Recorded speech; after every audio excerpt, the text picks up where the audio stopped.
Hi guys, welcome to How to Improve My Golf. My name is Andy Carter. And I'm Chris Fletcher, and today we're going to do a little Q&A, what we put on our Instagram, Facebook and Twitter yesterday. So we'll just start with the Facebook. We had a couple of questions. One was from Rennie Lodsgarder Sorensen. Impact and getting your hands to turn over. And then we also had one from Tommy Trinders, how to generate more lag for more power. So we thought we could incorporate both of them in this video. We'll start with the lag, Andy? Yeah, let's start with the lag. Let's look after Tommy first. He wants a bit more distance and a bit more speed. I know Tommy from college. Okay. Right, so talking about lag to start with, generally as you see some golfers get into around about this position where they don't quite get the club and the left arm position to 90 degrees, and they always kind of want to generate a little bit more lag so they get a slightly later release through impact, to hopefully then generate a little bit more speed, but also kind of improve ball flight, improve strike position, and therefore hit the ball a little bit further. So I'm going to give Tommy a couple of drills. I think we should do. So if you swing to the top, Carter, what we're going to do, Tommy, is we're going to try and get the feeling as if the shaft is going to come close to Andy's back shoulder, which will be his right shoulder, so it increases the lag. Really important to keep the hands nice and soft so that you can feel like you can get here closer.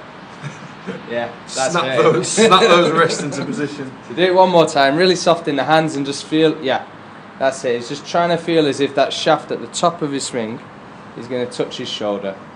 Yeah? So there I've got my right elbow really tight into my side. Got my left arm stayed straight. I've not buckled my left arm in or anything like that. I've kept my right elbow nice and close to my body. Left arm nice and straight. I've just got as maximum hinge on the wrist as possible. Obviously during practice you're going to hit some indifferent shots. You might not release the club face in time and you might lead in hosel first, but don't worry too much about the timing of the drill.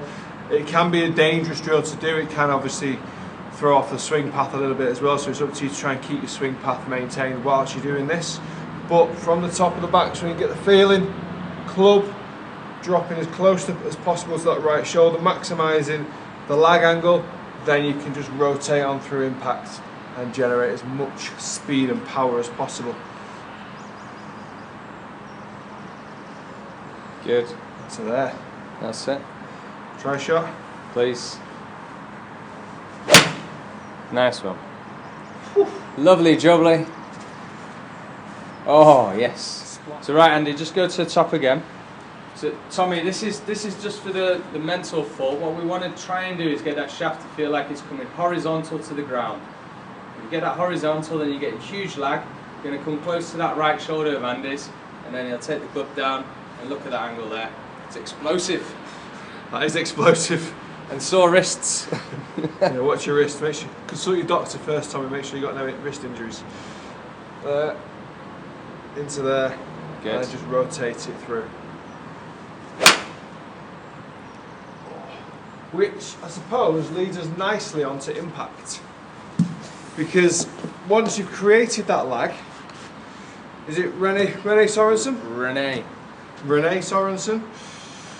That's the one. Once you've created that lag and you get to here, now what do? We want to make sure we get a real strong impact position. We do need the hands to release, preferably release naturally through impact. We never want to get the feel that we're really kind of trying to close the club face and flip the hands too much, but as we get into this position, we drop down. Now from here the weight should just be slightly across onto the left hand side, and it's all about just trying to rotate those hips back through impact, trying to maintain the lag and keep the hands ahead of the ball at impact as well.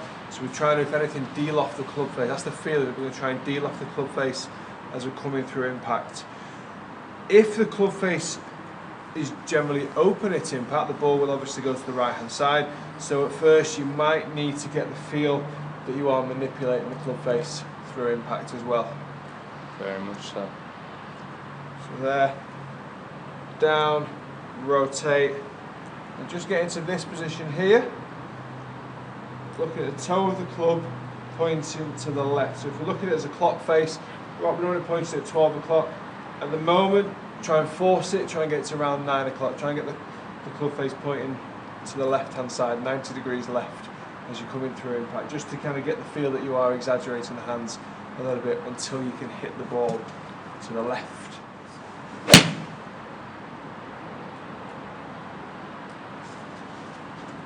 Oh, just like that. Absolute beaut. So Renee, to add a few little points to what Andy's said, first of all, to roll the arms, you need to make sure that we're having the correct angle down here into the ball. Check your club face. What we do see is with a lot of amateurs that the club face will be way open, so when they get here to roll their arms over, it virtually feels like it's impossible.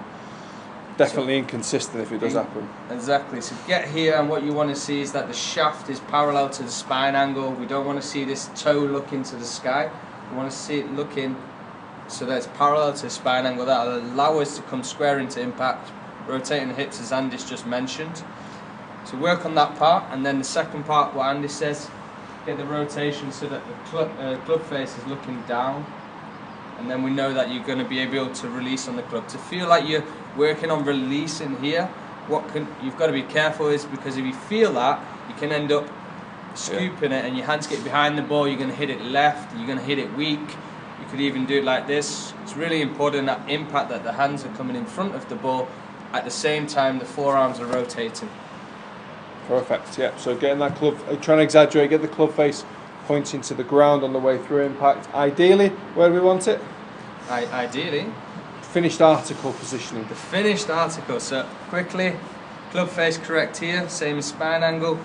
And then what we want to try and do is we want to get here. We want to have this lovely triangle with the arms and the shoulders, and we want to try and create a reverse L.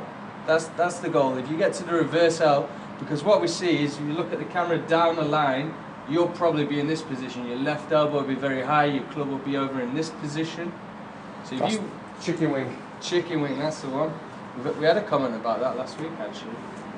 So you have to make sure that you feel you get in this position. As Andy says, that club face is aiming more to the ground. The arms are nice and straight, and we've got the reverse L. If you do that, you should be hitting some nice little draws or maybe left shots, which is good. Left is power. Left is power. I think at the moment, trying to encourage yourself to hit the ball left, obviously as opposed to hitting the ball right, would be your starting point. So get the hands rolling first, get the hands releasing a little bit early, or just exaggerate it just to make that ball go to the left hand side. Tommy as well, get working on that lag, get some power, come and keep it with the big boys. Yeah, let us know how them tips go, guys. Definitely. And leave some comments below. If you enjoyed today's video and you want to see more tips and maybe some more drills on today, let us know. We want to fulfill all your golfing needs. We've got Instagram, Facebook, Twitter, and obviously here on YouTube as well, so comment everywhere please. Also subscribe to the channel and follow us on our social media platforms. We have got quite a big competition coming up for the Masters next week, so stay tuned for a video coming up on that very soon. Guys, thanks very much for watching, and we'll see you again soon. Loads up the other page, so we go down to the bottom. This is your entry, fill it out, say Fletch, and then Fletch. Put your email address in there. Fletch at ImproveMyGolf. Oh, nice. .com. Who's your pick for the Masters, Fletch? My pick is going to be Rory. Rory, big one. What's your pick for winning score? What's your tip? We'll go -21. -21. It's going to be some good numbers. What's the lowest round of the tournament? What are you going with? 77. Nah, I'll go with 65. 65. How many hole-in-ones? I'm feeling optimistic. Gonna go for 5. 5 hole-in-ones. Wow! And then just click on there to enter, and that's it. Sorted. You are now entered into the prize draw.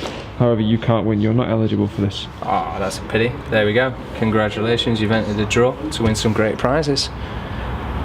Alright guys, get signed in.